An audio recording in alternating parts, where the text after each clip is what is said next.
Good morning, everyone. This is Jeffe Kennedy, author of Epic Fantasy Romance. I'm here with my first cup of coffee. Ah, it's actually my second. But first of all, today is, say it with me, Friday, June 9th. So I've been busy this morning. Um, I just had to have a quick SIFWA meeting.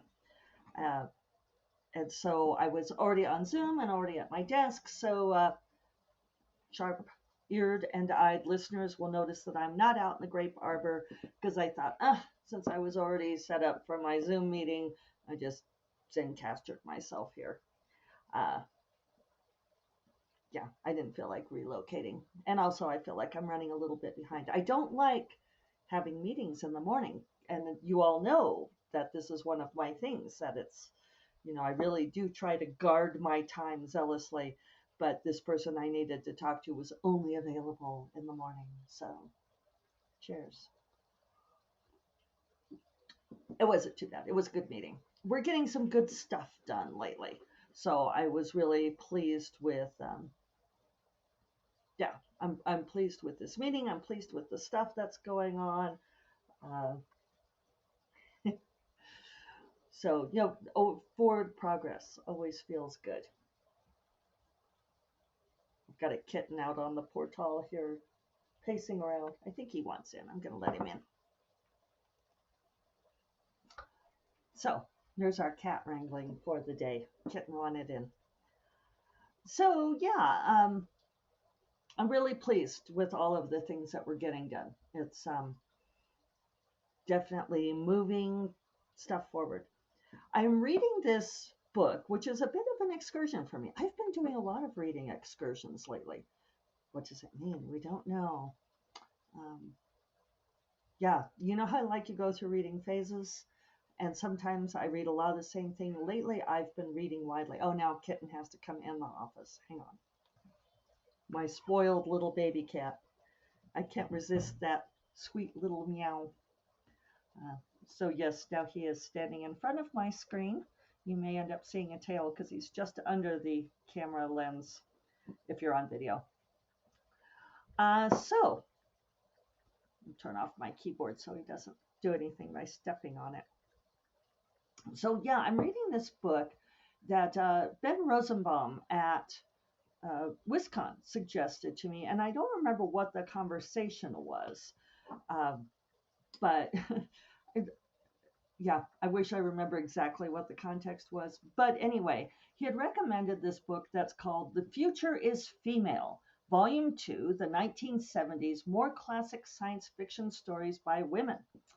And he had said that the thing to read was the introduction by Lisa Yatsek, who is the editor. And I hope I'm pronouncing her last name correctly. I believe she is. Her pronouns are she, her. I shouldn't assume. Yes, she. So it was a really good introduction. Really a great survey of uh, thoughts of different women coming up through science fiction and fantasy. It was just really cool to read some of that history, some great quotes from people. And what was really cool is that they just did an updated edition. Oh, now Kitten wants out again. This is my life, people. This is the reality. This is probably all people who are owned by cats. This is our lives, right?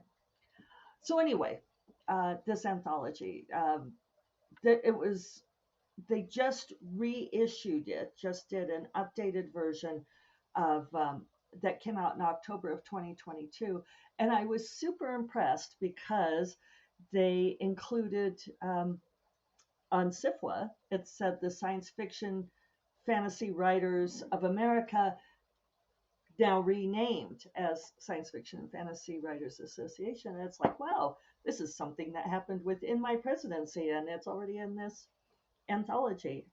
It was kind of a cool moment. So, so now I've started reading the stories. I could have just read the introduction from the sample. I almost always do sample first. Uh, I hope that doesn't make me a terrible human being. Otherwise, I buy books. I pretty much buy everything. But then I was so intrigued by the introduction and by the fact that, you know, being someone who was a child in the 70s, I had not read many of these formative stories. So I started reading them. And yeah, it's really interesting. I will link in the show notes because, in fact, I'll pin this. I should probably pick something besides Amazon, but that will remind me. Yeah, it's really cool to read the stories of sort of that initial breaking out of reframing uh, science fiction from a female perspective or femme perspective. Other things that I have been reading. Um, I should add that I don't typically read short stories because they don't satisfy me in the way that novels do. But so other things I've been reading. I just read this mafia romance. I'm not going to say which one. Very, very popular. Um, and one of my friends wanted me to read it, and I don't get mafia romance. I don't get. I mean, you all know I love enemies to lovers, and yes, I've absolutely had, um, like my enemies try to kill each other. Certainly, like in the Orchid Throne, Leah is determined to execute Khan, but it's not personal. it's, I mean, he is a escaped prisoner and leader of the rebellion, and it's her duty to execute him. But this thing where people start out like trying to murder each other out of fury or this kind of thing, I don't know. We had a discussion about it in my um, in Jeffy's closet in my Discord, and people made some really good points. But uh, yeah, I don't know. I didn't get it, but it was interesting to read. I read Fleischman is in Trouble, literary fiction. I don't often read lit fic, but I read that, and because a friend recommended it as an interesting, unreliable narrator, and I could see why it's kind of interesting. Um, I didn't think that the book landed the plane, and of course, this has become a like an HBO series and or Prime. I don't remember which one, but it's a streaming series with Jesse Eisenberg and Claire Danes, so it's clearly done very well. Book has been lauded and celebrated and all of that. I also have a hard time with the whole ultra rich people in New York and the Hamptons obsession. That I don't know. I feel like I'm talking today about all of the things that I don't like or don't grok. I am grokking these 1970s feminist science fiction stories. So I've also been going back and reading the Sandman graphic novels because it's very much feeding into Onira. I'm almost at 20,000 words on Onira, so yay, I've done much better.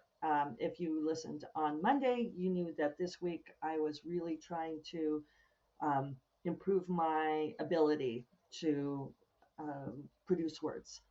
I was noticing that like I wasn't even producing 1,000 words a day on this book, which for me that's so much lower than what I used to do. And I really want to get back to a place of um, better productivity for me because I know that I'm capable of doing it. I know that I have a sustainable creative level that's higher than that. And I just think I got a little bit soft. Um, One of the gals in my Patreon said that I seem to think about word count and productivity in terms of exercise and athleticism. And it is an analogy that works for me, which is interesting because I am not an athlete by any stretch. But I think it comes from having done the internal martial arts training for so many years. And also being around exercise physiology people when I was in grad school. So, anyway, I have had a really good week. I I started to tire as the week went on, but my goal for the week was to get so that I was writing at least 1,000 words a day, stretch goal of 1,500 words a day. And I may have said that wrong on Monday, but this is what I'd actually written down. So far this week, and I haven't written yet today, so today does not count, but I've written over 7,000 words this week. So the astute among you will note that that is definitely more than 1,500 words a day because it's only 4 days. It comes out to 1,798 words a day on average. So I started out stronger in the week and then decreased, um, mostly because I started to get tired. And this is partly why I think of writing like a muscle, because um, if you're not trained, if you're not in the best shape, then yeah, you tire more easily, or I tire. This is definitely how it works for me. So Monday I got 2295 words, and Tuesday I got 2543. That was my best day. Then I started to feel the tiredness on Wednesday. My rate per hour went down. On Monday and Tuesday, I had hours where I produced more than 1,000 words an hour, which I used to be able to do pretty reliably. So on Monday, it was the third hour. I write for 3 1-hour sprints. On Tuesday, it was the second hour. On Wednesday, the best I did was a little over 500 words an hour. So I really dropped down, and I got 1266 on Wednesday. Yesterday, same. I didn't quite hit 500 words an hour in any of my 3 hours, and I got just over 1,000 words. But I feel like I'm very, very happy. This was the highest word count week that I have had since the second week of April. And with today's count, I should hit over 8,000 words. So it will be one of only 6 weeks. It'll be the seventh week that I've tagged over 8,000 words. I'm hitting Act 1 climax. Uh, it's feeling good. So I'm thinking that probably what I should have done for really good training was, I got so excited about doing those 2,000 word days on Monday and Tuesday. Probably I should have kept myself to a lower amount. Sorry, now Jackson wants in. Hold on. So I probably should have held myself to only 1,500 words on Monday and Tuesday and gone for consistency over the days. But I'm not sure I regret that. I'm trying to, in each hour, do a little bit better than the hourly average for that sprint. So I have the averages calculated for like the first sprint, second sprint, third sprint. And I'm trying to do a little bit better each hour. And I largely hit that over the week. Out of what, 3 times 4 is 12? Out of 12, 10 of those I did better than the average hour. So I think that in a broad perspective overall, I'm really happy with that production. I'm still liking this book that I'm not supposed to be writing, but now I'm like fully committed to that I'm actually writing it. And it's so funny talking to my friends about this book. I went to Writer Coffee yesterday, had great brunch with Jim Sorensen at Cafecito. Totally incidental. On Sunday, I'm going to have coffee with, hang on, had to get his last names, Daryl Lorenzo Wellington, who is Santa Fe's poet laureate. I met him at the Literary Festival reception. So yeah, we're going to have coffee Sunday morning and talk about things we can do with the local writing community. Yeah, very much looking forward to that conversation. I got distracted by my own distraction there, my own tangent. So But it's funny talking to my friends, and Jim said this yesterday. He was asking how Onera was going, and I was reporting in, and he said, "I'm so excited for you." He says, "I'm so excited about you writing this book." And all of my friends are saying this to me. They're all like, "Oh, it's so exciting you're writing this." And I'm like, I don't know why I'm writing this. And I'm talking about like how it's different. One of the things that I'm doing is, and I was telling Jim this, is the POV is zooming in and out. Like I'm going into very close POV and then pulling back the camera and into this kind of omniscient narrator voice. And it's like, I don't know what I'm doing. It was partly that prompted my friend Susan Lee to suggest that I read Fleischman is in Trouble, because the POV does do that. And the narrator, it is interesting. You find out very early on who the narrator is, and it's one of the characters and not Fleischman. And does it work? She makes this play for, and I'm gonna spoiler it, but I don't feel like this is any kind of twist spoiler. It's his friend, and she says later on she'd spent a lot of years writing for a men's magazine, and this is fiction, it's a novel. And she says that she finds it easier to tell women's stories by telling the men's stories and showing the women in reflection. And she makes kind of a compelling argument for that. And I think I mentioned that I had also read Her Lost Words. I should get the author on that, about Mary Shelley and Mary Wollstonecraft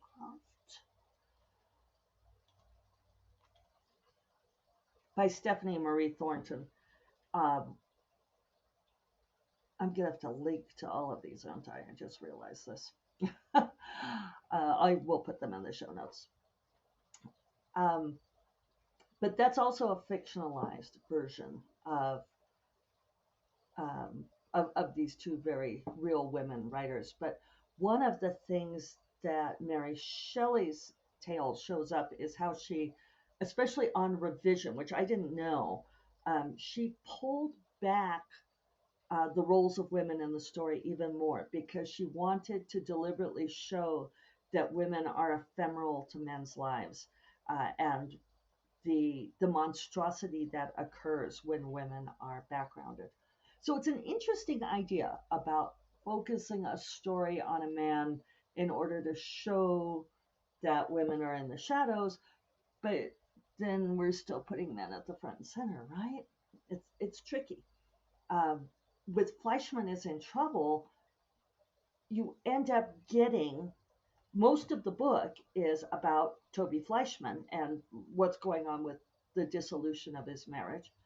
And at the end, you get to find out the ex-wife, Claire Danes in the show. You get her perspective on it. And I think it's supposed to be this whole, and maybe it was for many people, like this, oh my God, I, you know, didn't think of this from her point of view, but it's still like the last 20% of the book. And it's like, well, I, I don't know if it works. Um, it's an interesting question, though. So, so yeah, I mentioned I'm reading Neil Gaiman's Sandman, which is feeding into Onera. Um, Lots of interesting things that way. I have committed to finishing Fall of Hyperion, which I'm not loving. But yeah, so this is kind of what I'm doing. I think that I'm sort of intuitively following different reading stuff in order to refill the well, improve productivity. I do think that what we read feeds in. Um, yeah. So there's some rereads I want to do as well, but I've got my whole stack over here of Robin McKinley books, and I'm tempted to do a whole reread of her catalog. But then I think, oh, there's so much new stuff to read too. So many books, so little time, right? So, yeah. So anyway, it's been a really good week, and I'm feeling much better, feeling like I'm getting back into my groove, and maybe putting together a workshop for people. The Patreon gals were asking more about this approach to, like, the internal martial arts training and Taoist approach to, like, writing and publishing. And so I think I'm going to try to do that. Free for patrons. You could always join my Patreon. And it's at Jeffy's Closet on Patreon. And then I would charge public to attend. So we'd do like a Zoom. So uh, I'm going to go get to work. I hope that you all have a fabulous weekend. I hope you all are reading great things. Let me know what you're reading. Would love to hear it. Maybe tell me, because so many of you comment in various places. Um, Let me know what you're reading that you really like, and maybe something that you read recently that's an excursion. Love to hear. And I will talk to you all on Monday. You all take care. Bye bye.